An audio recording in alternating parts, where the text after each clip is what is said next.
Hi, I'm Charlie. This is Stevie. We are Chilling Popcorn. Welcome to another Bad Movie Monday, where we discuss bad movies, movies that are so bad they're good, and bad movies we like. Yes, and today we are back with some more American Graffiti, released in 1979 in the States. I think it was 1981 in the UK. It was 1981 in the UK. Pretty much all the returning years. cast are returning from the 1973 George Lucas masterpiece, American Graffiti, with the exception of Richard Dreyfuss. So it made on a budget of $3 million and generated worldwide $15 million. Compare this to American Graffiti, which was done on a budget of $750,000, which generated $115 million at the worldwide box office, over $100 million more than the sequel. Yes. So, what did you think? Your initial thoughts? I don't know. It's an interesting film.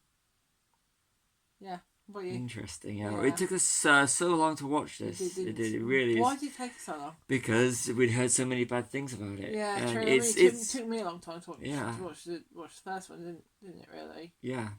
I love American Graffiti. To be fair, I'd never heard of American Graffiti until I met you. Even because it's George Lucas. Exactly. THX 1138 American Graffiti. Yes. I mean, this was executive produced by George Lucas. Yes. And it's like you've got Grease and Grease 2. You've got Jaws, and then the Jaws sequels. Yeah. You've got Donnie Darko, and then S. Darko. Yeah. You've got American Graffiti and more American Graffiti. You don't really need to watch these. But the thing is, I actually, of all the films we've just mentioned, I actually really liked more American Graffiti. Yeah. I really enjoyed this. I don't think you need to have seen American Graffiti to see this film. No, but I... Do you? You don't have to watch it. Although the characters, that's play the same characters, that it's completely separate. It would have worked better if they had been separate characters. American Graffiti is so wholesome. It's the start of teen culture and the whole... doing the whole thing and the whole driving cars and stuff, which was part of that culture, but more of the American culture. And this was set on one night when you follow all the characters, I mean, the thing we watched for last week's Bad Movie Monday, Love Actually, is intertwining characters. American Graffiti did it. But those characters all share the same time. Yeah. It's all in the same 5 weeks to Christmas. Yeah. American Graffiti is on the same night. More American Graffiti is we've got these established characters. It's the same night, but it's just it's just different years. Yeah. It's 4 different years, isn't it? We start with them all together in 1964. Yeah. John Milner's race. Then, as the film get into it, they leave John Milner's race. Yeah. And we go into 65, 66, 67. Yeah.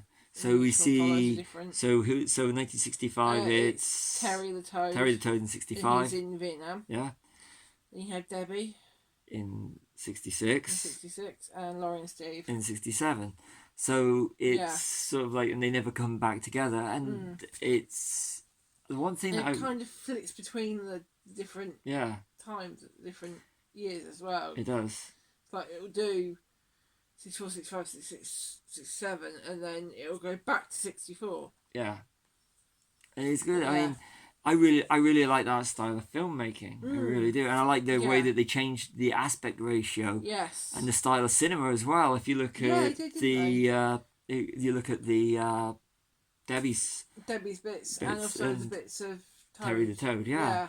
It that for me really works. Yeah. It does. But with these characters, where at the end of this movie, we're in spoiler territory, if you haven't seen this. So at the end of the movie, they do there's a few changes, but we still know that Terry the Toad, we've actually found out what happens with Terry the Toad, which I'm going to go into in a second. Yes. And we know that John Milner is going to die. We do, and that doesn't change, but it's the thing is, I mean... Yeah. One thing I really didn't like, I mean, at the original, it's... you find out at the end of the first one of American Graffiti that Terry the Toad is missing in action. Yeah. But I think the ending of his arc in this, you find out what I just did. That's the one thing I didn't like. Yeah. And the way that you find out it was a bit. it was some Terry the Toad's parts did have some really. I think the way it was shot for Terry the Toad and the Vietnam thing was shot perfectly. The stock footage, so it was brilliant. There was quite a bit of stock footage, but it still worked. Yeah. It liked it, but if it had not been Terry the Toad, it had been a separate character trying to do it. I think this movie would have worked as a standalone movie rather than an American Graffiti sequel. Yes. So into the notes. The first one I've got here is the pre-Empire Harrison Ford. Yeah, he's done Star Wars episodes from New Hope or Star Wars. Officer Falfa. Yeah, who was a returning character from American Graffiti. Who John Milner races. Yes. So that was good. Well, I got to admit, when he came on screen and I was watching it, I literally went. I was like, oh my God, you can hear, as soon as you hear the voice and you go, like, that's Harrison. It's his smile to me. Yeah, it was his voice when you hear him pulling them over. I just think that is a great little cameo from a real rising star at that point. Yeah. Next one is Laurie is angry at Steve because she wants a job. Very, the woman's place is in the home. Yes, but she doesn't want to be in the home. She wants to be in the home looking after the children, but she also wants her independence. Yeah.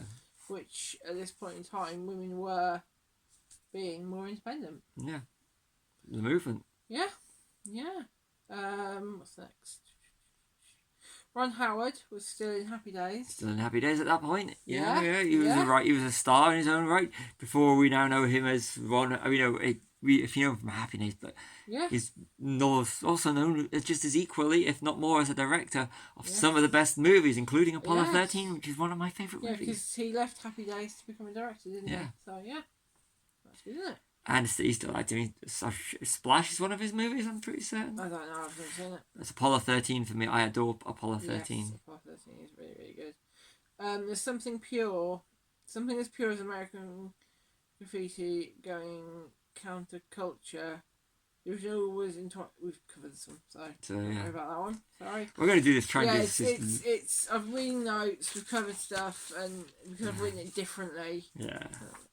So we've already covered that it took 2 years to get a UK release. Yeah, it's kind of we still, but back in the day when videos were just on at the start, and most movies like this would have got cinema releases. Yeah, it's an interesting time, whereas like now, we're having to wait for a Saturday night movie to come out, and that was already being released for about 2 months. Yeah, but so the bigger the movies, we will watch it when it comes out. So it's kind of, we still have it, but not like in the big year gaps. Yeah, we still have it occasionally. Occasionally, but a lot of premieres nowadays tend to be UK premieres anyway. Yeah, like see how it is before it gets a worldwide release.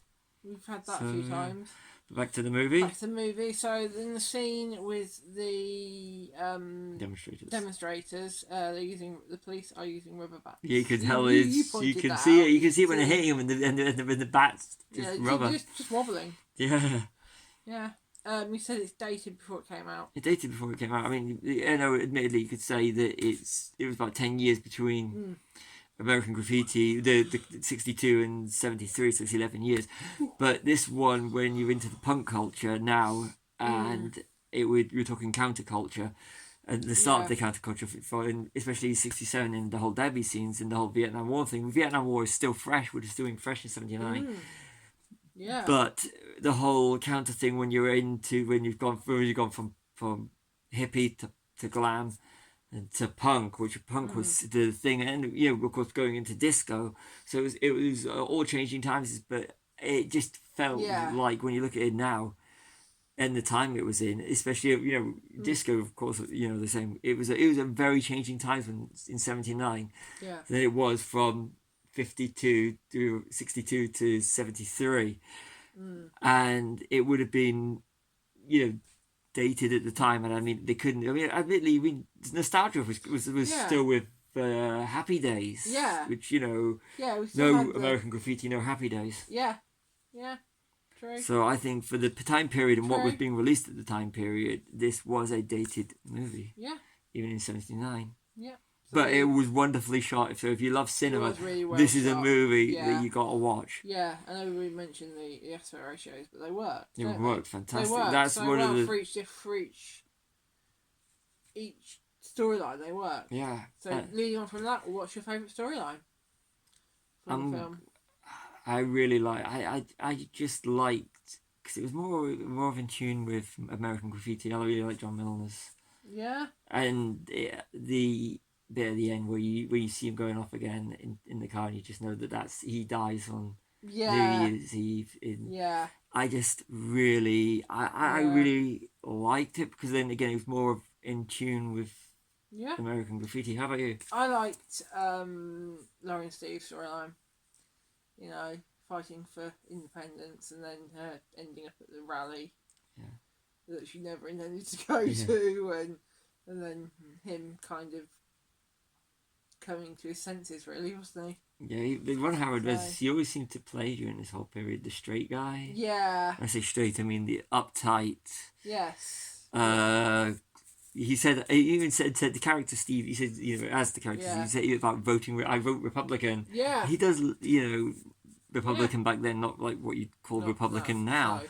We're not going into politics. We're not going involved in politics. No, but yeah, I know what you mean. But it really did. That was my favourite storyline. But I did like the hair in the 1967, and I do like the hippie culture and everything like that. But I think as a movie, I really think it works. Yeah. I think as an American Graffiti sequel, not so much.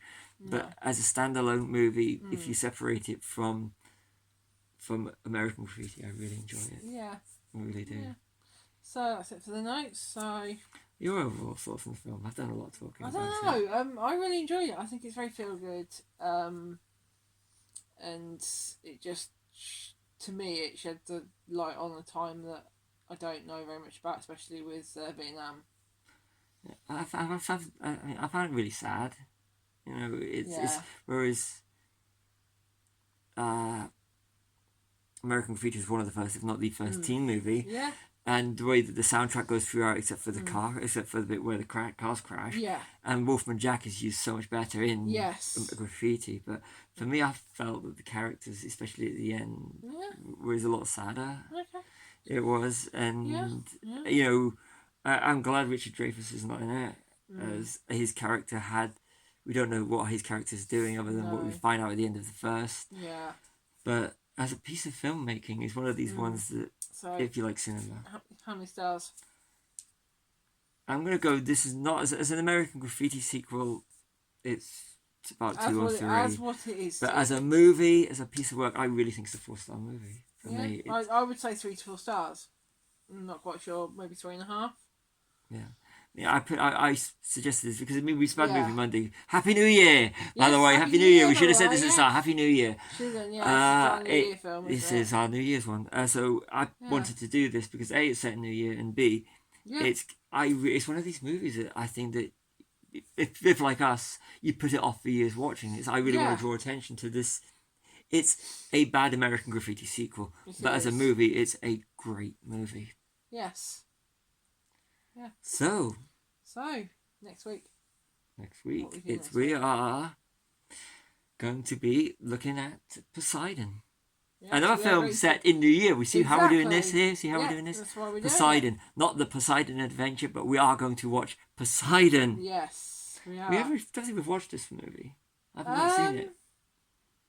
I don't know. Maybe. Can't remember. It's obviously not good. So we'll find out next week if whether or not it is a bad movie. We will. So we're going to look forward to watching that one and doing this for Bad Movie Monday. The first one in January.